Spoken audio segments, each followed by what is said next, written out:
Welcome back to our Facebook live streaming from the 2016 Food Tank Summit in Chicago. We're at the Gleacher Center. We're just north of the Chicago River. Yeah, just north of the Loop. You could look across and see the Loop. You could throw a rock across, and probably, but you don't want to do that because you'll hit a car.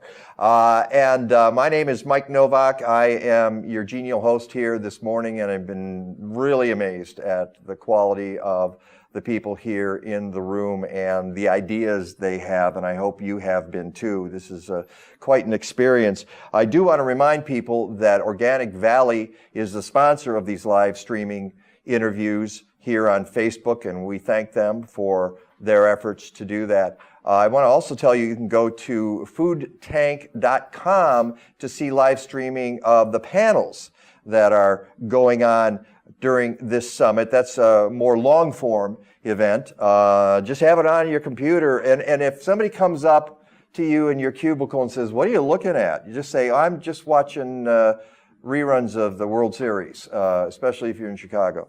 And I want to remind you also that you can use the hashtag FoodTank to send questions and comments and participate in this. Go to, on Facebook, you can go to Food Tank, you can go to Danny Nierenberg, you can go to The Mike Novak Show, you can go to Natural Awakenings Chicago. All of those different Facebook pages are streaming this live, and we hope you'll participate one way or another. And I want to remind you, you can listen to my show, The Mike Novak Show, at MikeNovak.net, actually, MikeNowak.net.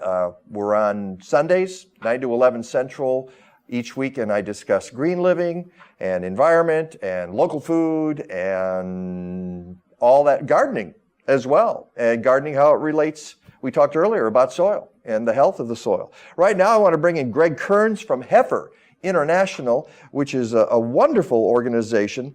And I was starting to tell you before we went live here that I know a couple out in Woodstock, Illinois, which is, I don't even know if you consider it a suburb. They're kind of out there.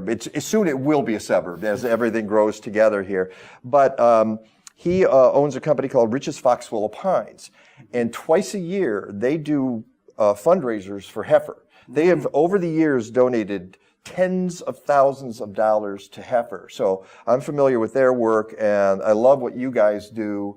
So thank you. I'm glad you're here. And of course, your model for changing the food system is something you began. How old is Heifer now? About 70 years old. Oh my goodness, that long ago. That long ago. And it involves animals that are used and create offspring, and then you pass it along. You know, it's sending along to the next generation. Describe your model a little bit and how it fits into the Food Tank Summit.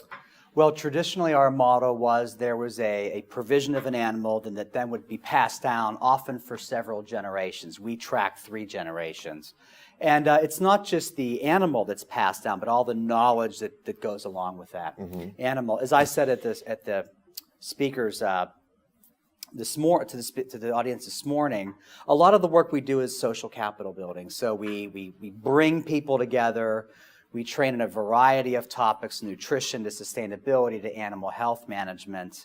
And then people have to actually prepare on their land fodder crops for the animals, if it's in fact the animals that are being provided. And they've got to provide the housing. So they do have skin in the game. It's not just a paternalistic, we give an animal and then they move onward. It's no longer animals anymore. Animals are still a predominant a resource that we use, but it could be honey. It could be that's coffee. What I was going to say. You've gone to bees as well now. Yeah, too. bees, cardamom, which is the primary spice cultivated in Guatemala and consumed primarily in India and the Middle East.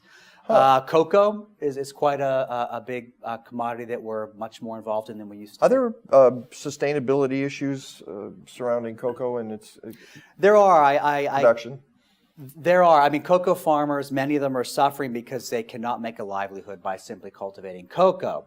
And so we're actually going out to the Ivory Coast, Cote d'Ivoire, in 3 weeks with a team of people to work with some companies out there that are involved with farmers growing cocoa to do an assessment and probably make a proposal that includes a more diverse livelihood. We've really found out that when people have assets and when they're trained to use that asset and when they're brought together in a self-help group and ultimately a cooperative, that they can increase income and they can increase the diversity of their diet. And we actually evaluate by using a dietary diversity score as one of our indicators every year. I have a quote from you. You want to encourage people to eat their traditional diets and avoid the processed food. When we think of traditional diets, we think of other countries. Yeah. What about America? It's almost as if there's no such thing as a traditional diet anymore because we got franchises all over. You go from one city to another. You can't tell whether you're in Phoenix or Pittsburgh or Seattle. Yep. That answer came from my own personal research into nutrition, and particularly a book that, and I'm an addictive reader, called Good Calories, Bad Calories by the science writer Gary Taubes. He's spoken at Harvard, Stanford, Tufts, who kind of debunks the diet heart hypothesis, which says if you eat too much fat, your cholesterol increases, heart attack risk. And he debunks that. And he's one of the leading writers on this topic. When they looked overseas at different communities, and here, people that ate whatever the diet was prevalent at the time are healthier. And so I'm 50 years old. Our diet was, my mother put it, there's a meat on the table, vegetable on the table, some bread on the table. Mm-hmm. And when you look at the diets today, and I have 5 children, ages 2.5 to 18, it's tough to do that. It's tough to do that. I'm not sure what you mean by the time that we're not used to taking the time to prepare food. Children have grown up on processed food. They like processed food. It's designed to taste good. It is.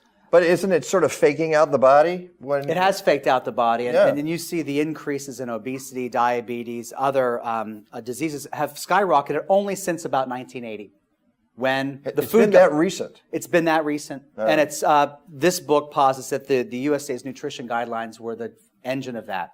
Those guidelines told you to eat 6 to 11 servings of grains, and diabetes, which is a rare condition then, is now exploding, and it continues on its upward trend.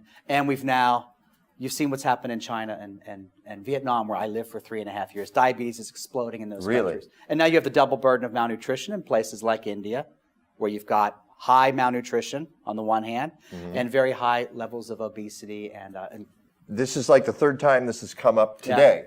Yeah. All right, Roger Thoreau, who was just here from the Chicago Council, talked about the 800 million people who are malnourished and the 2 billion people that are obese, and it's all part of the same process.